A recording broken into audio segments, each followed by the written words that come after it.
Find a way to let me down slowly. A little sympathy, I hope you can show me. If you wanna go, then I'll be so lonely. If you're leaving, baby, let me down slowly. Let me down, down, let me down, down, let me down, let me down, down, let me down, down, let me down. If you wanna go, then I'll be so lonely. Follow me on the tickety talk. Yes. Today we are talking about the 5 stages of grief. You see them on there. There is denial and anger, then bargaining, and then after that you are feeling depressed, and then there is finally acceptance. And let's go through them one at a time, shall we? So, living in this world, things are going to happen. Part of living is dying. It happens. That's just part of being alive. You have to accept the being alive part as much as you have to accept the death part. It just happens. We are all gonna die at some time, and we're never ready for it. Even if the person you hate dies, it's still a jarring thing, because what it does, it puts us in touch with our own immortality, and we come up on the fact that this person is not there anymore. You'll never see them anymore. You'll never be able to hug, to talk, to call them if you need their help, if they're your best friend that you used to always call anytime something happens. You want to pick up the phone like, oh man, like, what do I do? What do I do now? And there's an empty space in your heart, especially because this person is just gone. Let's go through the 5 stages, and we'll work through them together. These stages were developed by, and I can't remember the person's name. If you can remember the person's name, you let me know in the comment section below.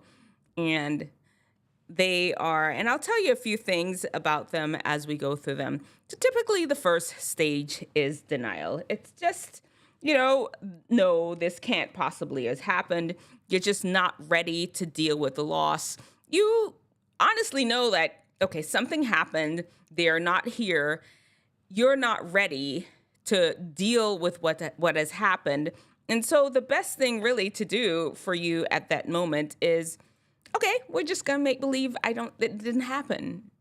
And you go into this denial state until you're just really ready to deal with it. You're off business as usual. You're back to work the next day. Your schedule is full. You're back in school the next day. You're out on the football field, just catching passes and dipping and dodging like nobody's business. Maybe even overdoing it, because you really are trying to prove to yourself and even to other people that no big deal, nothing happened, I am not fazed, and this is normal. It is okay to just pace yourself in order to deal with this loss when somebody's gone, somebody has died. And it'd be okay also during this time of denial to just talk it over with a trusted friend. And if you are seeing somebody go through this phase of denial, you're like, how come they not crying? Didn't something happen to their brother? How they gonna, if that was me, I wouldn't even be up in here like that. No, it is not you. And we all deal with grief and death differently. That is step 1. The next one is anger. You're angry at people around you.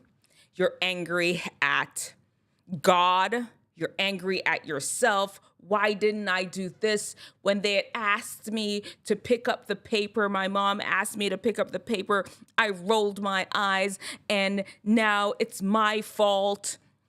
All these things could come. You're just angry because this is part of the whole emotional thing.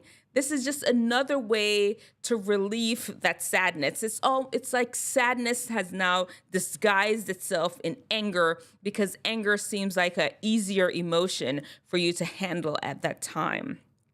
And sometimes, very well, there may be reasons to be angry. Maybe somebody is at fault why your sister's not with you. She was driving a car and somebody wasn't paying attention, ran into her, and she died during the accident. And that's why she's not here. It could be somebody's fault. You very well could have a reason to be angry. And during this anger phase, the good thing about anger is there's a lot of adrenaline in anger. There's a lot of energy associated with anger. And it really responds to doing something physical.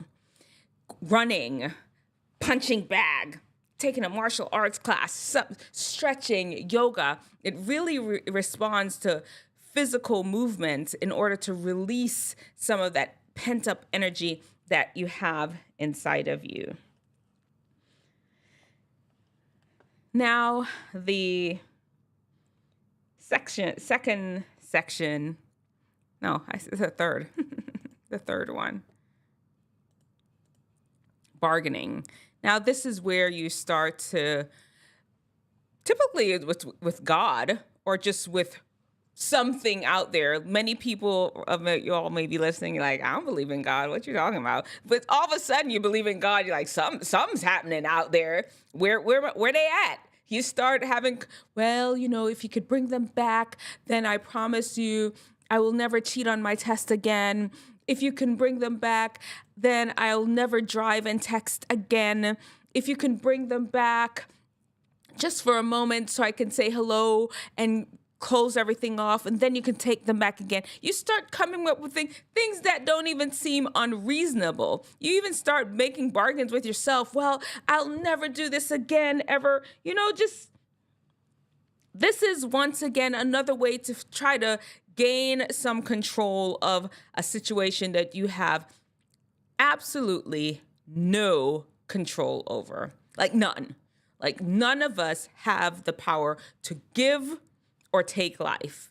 I mean, yes, you can try to hurt somebody, but honestly, miracles can happen. You've heard about it before, not saying that it happens every time when people try to attempt murder, but you've heard stories about they should have died from that, and they didn't.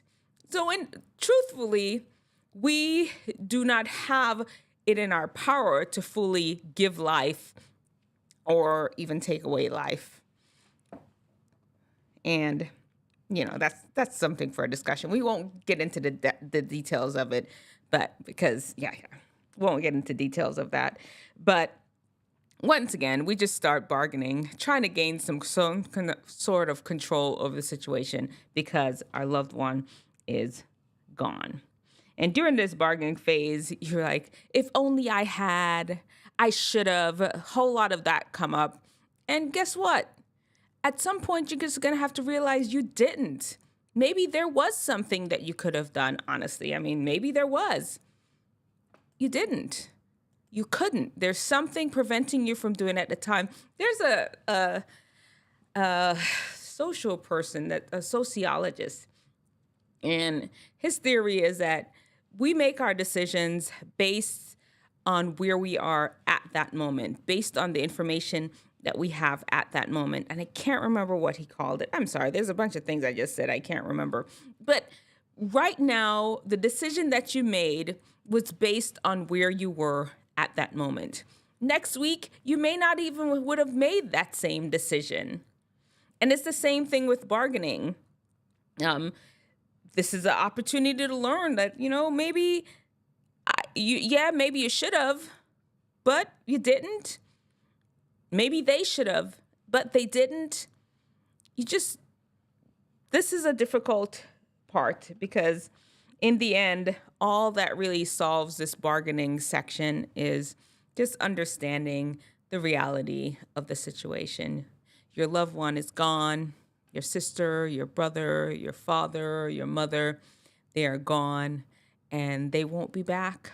And you're hurt. You're really hurt. Accept. I missed one. Depression. Now, this is where it all just comes to a head. You're just like, okay, they're not back. They're not coming back. And you slip into a deep sadness. You feel an empty loss. And you just not doing well. Sometimes you can't sleep. Sometimes you can't eat. Sometimes your thoughts are on them all the time. And there's a sadness that overtakes you. And during this time, the best thing to really do is really just focus on your wellness, focus on helping other people. There's something about helping others when you're not feeling great yourself that uplifts you. Of course, lean on God, pray to God to give you guidance and strength when you're dealing with these feelings that are just overtaking your body. And you can exercise, do deep breathing, yoga, anything that can just really relax your body. And just know that sadness is okay. There's nothing wrong with it. It's part of the phase that you're going to go through. You've lost a loved one. And the last phase is finally acceptance. They're gone. They'll not come back. And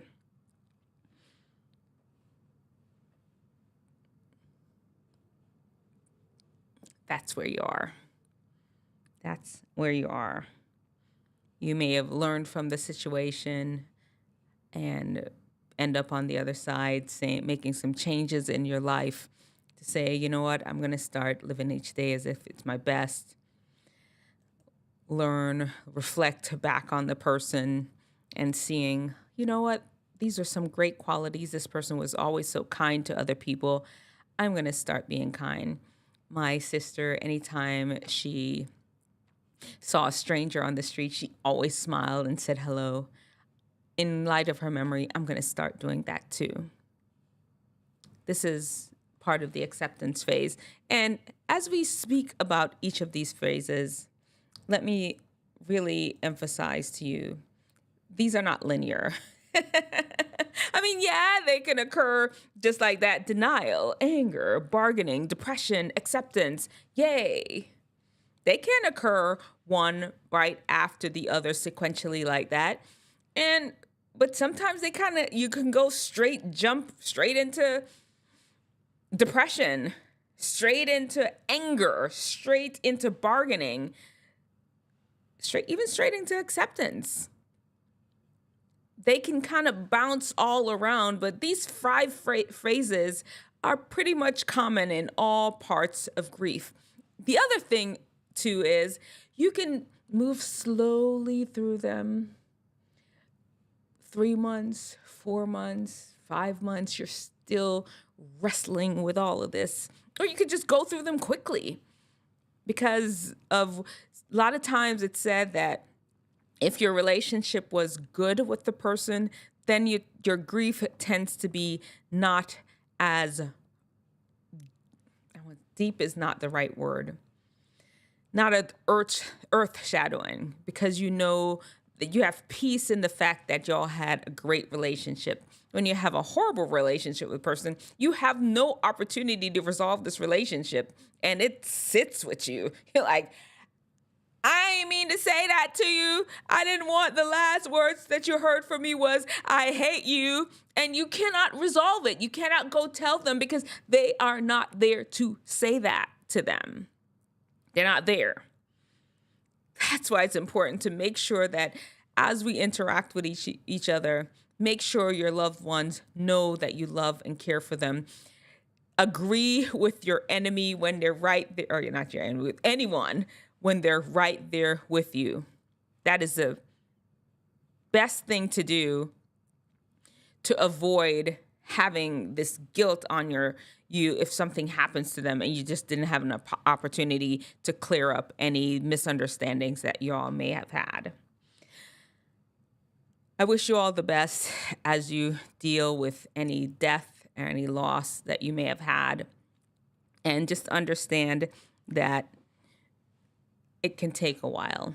And if you feel that you're just not managing it well, that you're lost in depression and it's continuing longer than you think, or you just need somebody to talk to, please reach out to someone. You can even start at 988. That's the depression hotline. You can talk to your medical doctor. You can talk to your pastor or any spiritual leader. You can talk to your friend. Don't keep this all inside.